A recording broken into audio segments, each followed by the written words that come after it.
C'est ici que Jean-François, 21 ans, a été touché à l'œil lors des manifestations contre la loi travail. Selon certains témoins, il a été blessé par les forces de l'ordre. C'est là qu'ils ont été tirés presque comme des lapins par les flashballs.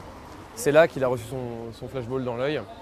On l'a ensuite déplacé, mis à l'abri d'autres potentiels tirs de flashball ou autres éclats de grenades, juste ici, où on a continué de le maintenir éveillé en attendant l'arrivée des pompiers.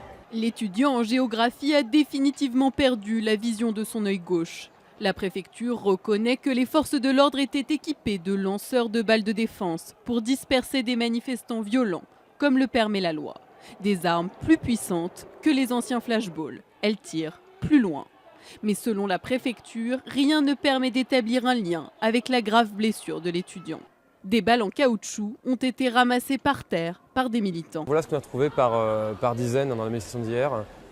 Cette fois-ci, on a eu plus de tirs de flashball, donc LDB 40 comme on dit, que de tirs de grenades lacrymogènes. Et c'est là qu'on voit que on est passé de la volonté de disperser à de la répression ciblée et très mal ciblée.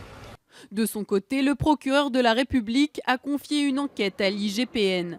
La police des polices devra déterminer les circonstances exactes de cet accident.